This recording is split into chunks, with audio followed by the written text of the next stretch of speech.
What were some of your first jazz experiences in Kansas City? Some of the first groups you played with playing jazz here? It would have to be Greg Meise Okay. trio, well, organ trio. And Mike Thompson was on drums. And I succeeded Rod Fleeman in that group, my dear old friend Rod, because he left for University of Miami to study. So there was an open chair there. I was pretty green, but Greg asked me to play with him, and so I did that for maybe 4 years. And was that at the Wildhawker? No, that was after the Hawker. That was started at Crown Center. Okay. Top. A little more civilized than the Wildhawker. Yeah, and then we just moved around different rooms around town. And was Greg playing organ and you were playing He guitar? was playing organ, yeah. And even had the little blue lights, you know, to show up his feet as he danced along the pedals. You know, I got a red light over there. I don't know if you've noticed. I've got it. It's super mellow, but yeah, there's a little red light on there. I noticed that, yeah. But in this stage was elevated. It Yeah. was in the Westin, you know, so you were looking at his feet. Anyway, I played guitar with him, and I learned a whole lot. You know, it's a great gig for a guitar player because you comp a lot and you solo a lot. You know, you don't play many melodies, which is the only downside. So I didn't get to know melodies that well, but I knew a lot of chord changes. So I did that, and so I played guitar for 2 years with him, and then the final 2 I played electric bass. Because he switched to Rhodes? He switched to acoustic piano. But mainly playing But he Rhodes. had a Rhodes too, Right. next to it, like a lot of piano players were doing then. And because organs were starting to go out of fashion at that point. Right. So he said, Embrey, if you want the gig, you're going to have to play bass. I said, okay. And, you know, I remember calling up Rod, say, Rod, I got to get a bass. He said, I'll go down to Jack Need's Pro Shop and see if they have some. And he said, I'll show you how to put together jazz bass line. So I went down to Jack Need's Pro Shop. It's now called Big Dudes. Okay. Oh. And they had one, you see, get a precision bass if you can find one there. They had one precision bass hanging on the wall. I said, I'll take that one because I got to play a gig in 2 nights, you know.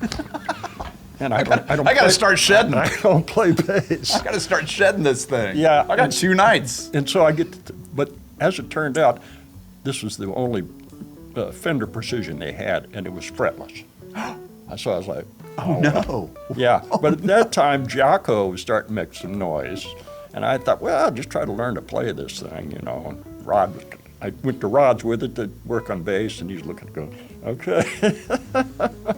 So I got pretty good at it, though. Wow. Because I was doing the difficulty factor from fretted bass to fretless bass, especially for a guitar player coming over, right? I'm guessing has to be much harder. Yeah. I didn't even think about it though. I just I put some little dots on the top of the neck so I could know where I was at, you know.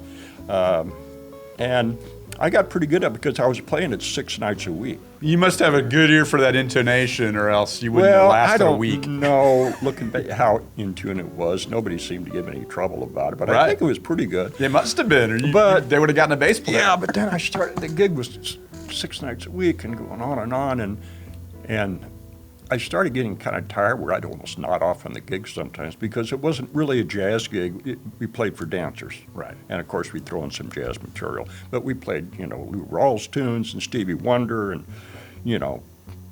Tie Yellow Ribbon. We had to do that. It was the gig. Right. Eddie's South on 103rd and State Line. So we were there for a long time. Anyway, so I started getting kind of tired of the gig. Sometimes I'd nod out because I also had a day gig at working for an ad agency for a while. So I was burning it at both ends. Plus I played a guitar trio thing. So I was playing music 7 nights a week. Wow. And so I would start to nod out. So I noticed my intonation started sliding a little bit. That takes a lot of focus. Yeah, it does. And so I traded it in for a fretted bass. Okay. And then I was a lot happier. You could nap on the gig a little more successfully. Yeah. But with Greg, I learned a lot from him. So I'm indebted to him for bringing me on. getting me going. So, yeah. But then you had to escape the bass playing at some point. When did you remove yourself from this bass purgatory? When I left town, I had to leave town. You had to leave town to get, Yeah. a working bass player. It's like nobody wants to mess with that. No, I just like, well, yeah. So, I mean, anyway, so that's what I'm, but working that much, I saved up a little pot of cash, not a lot as it turned out, to move to Los Angeles. I had originally wanted to go to New York. Rod and I were going to go to New York. That was our plans. And then he went with Dry Jack and did all this kind of thing. And so I went to L.A. because I knew a few people out there.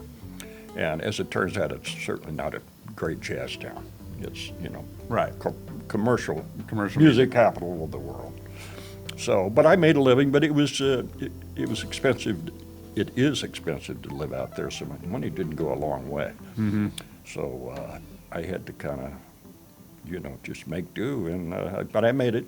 That's how you connected with Sergio Méndes, right? That's right. Yeah. When I first went out there, somebody called me to do a steady gig. It didn't last that long, just 4 nights a week with a disco band, but a really good disco band. These guys are really good players from Philadelphia. And this was the waning time of disco. It was about on its way out. Mm-hmm. And, Donna Summer and Boogie Oogie Oogie and all that stuff. And so, I didn't have any records of this stuff. I would just turn on the radio and see if I could hear something and try to pick up on what I'm supposed to do and any riffs that I hear. And so I did the gig, and Michael Cimbello, who was real famous, he did the flash dance thing, and She's a Maniac. Uh-huh. That was his big hit. Okay. Great guitar player and a singer too. And he heard me playing because he knew these guys. They're old buddies from Philly. And he recommended me to Sergio Méndes. Okay. So that's all Sergio needed. So I just made it to a rehearsal and wasn't really on audition, just played at one of their rehearsals for a gig. So that's how that happened. And how long were you with Sergio? About 6 years, maybe 7, something like that. And I've seen the video of you on Merv Griffin. Yeah. You do a Sergio tune, and then Merv gets up and sings a Girl from Ipanema. That's right. Yeah. Oh yeah. He was an okay singer. I mean, I guess he was a singer. Yeah, That he was his deal. he was a boy singer. Yeah. Back in some of the famous big bands. I forget, maybe Tommy Dorsey or one of those. Yeah. So he actually did pretty well. That was fun. Yeah. And then I never knew you do the Johnny Carson show. You did the Tonight Show? Twice. And that was with Sergio? Uh-huh. Wow. And that was a lot of fun. Oh, I bet. Yeah, the first time Bill Cosby was guest host. Okay. And I was a little disappointed, like Bill Cosby. But, I wanted to see Johnny, Right. because I used to watch it with my grandmother as late as I could till she sent me to bed. So I liked him. Right. Usually I could stay for the monologue, and then that was pretty much it. Time to go to bed. Yeah. So here comes John Winters. You're going to bed. yeah, that's right. And so second time was with Johnny, which was a real ball, and it was really easy and quite an experience. Being NBC studios in Burbank, and that's where they do all those game shows, and one after another go down the hallway. Right. There's Wheel of Fortune, and there's Family Feud, and there's blah, blah, one after another. Big complex. And on the way out, I was walking to my car in the lot, had my guitar with me, and by the way, I did see Johnny Carson being escorted out by guards. Okay. Out to his little car. It just so happened he was leaving when I was, and he was driving a little coupe Mercedes-Benz. Uh-huh. And he had his collar pulled up, sunglasses on, kind of incognito. Right.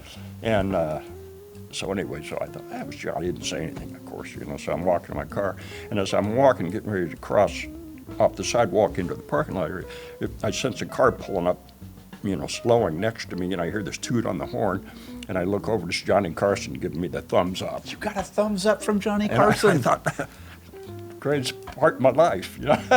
You've made it. You've been made. I've been made. Yeah.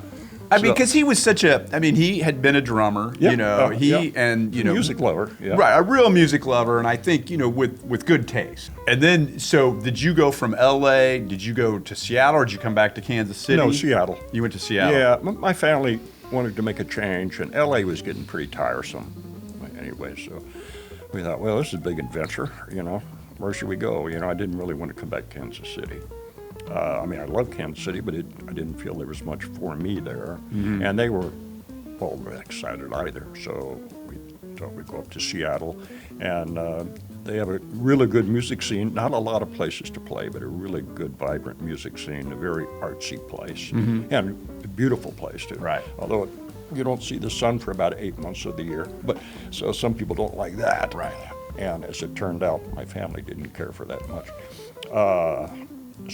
But it's still a gorgeous place, and I played with some really good people up there. I was there for 2 years, and then they wanted to move back to Kansas City. Okay. So that was I moved back here in '89. And all the guitar players wept when you were coming back into town. Like, Danny's going to come take all the gigs. Oh, man, it took me a while to get back into the flow, you know, which, of course, you know, I was gone for so long. And so then I'm just, in my mind, it wasn't too many years after you came back that you started working with Karrin Allyson then, right? Because that was probably what? That's right. Mid-90s, early 90s, mid-90s? Yeah, that's right. Yeah, early 90s. Early 90s, because you were doing those Concord records. Yeah, at the same time I was working with Interstring. It was about around there. Uh-huh. Yeah. And then Karrin was around. She was playing at the Phoenix. Right. Downtown because her uncle owned it. Ron. Yeah. Her Uncle Ron Schoonover owned it. So she liked to John hire Elliott got me a gig there because Ron called John. I was like, who should I hire? Oh, I see. And John recommended me, so I was there the first few months it was open. But so I knew about Ron and stuff. But yeah, that was her initial in there, right? Because she was. Sure. Didn't she come down from Minneapolis? Yeah, that's right. Yeah. Yeah. She grew up in Omaha, then went to Minneapolis, Okay. and then to here. And so I played with her occasionally because she'd like to have a guitar player to kind of help her out with the chords and stuff. And Right. you know, she liked guitar anyway, soloing. So I did that, and that's how I got to know her. Yeah, Right. And that's how that all began. Yeah. And I looked at your partial discography on your website. It looked like you did like 8 records with her I think so. Yeah. in that neighborhood. And I co-produced a couple of them, and I helped her with her arrangements, and so it was good teamwork kind of thing. She definitely knew what she wanted.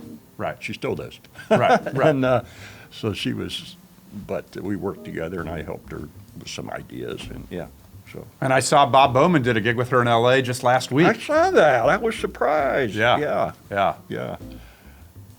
But we played there several times. Catalina's Uh-huh. Bar and Grill. Yeah, I've been there. Yeah. Yeah, I saw what, We started Kenny the old Kirkland one on Gower Street. I can't remember, in Hollywood. They're still in Hollywood, Right. but now they're on Sunset. Okay. Yeah, Sunset. They moved. So, but yeah, we played there. Seems like once a year. And Right. They're a lot of fun. Yeah. And I always like going there because I could catch up with my old LA friends. Sure. You know, and hang out during the day. Try not to get in too much trouble because I had a gig that night. And in the Karrin years, were you traveling with her a fair amount? A lot. Mm-hmm. Yeah.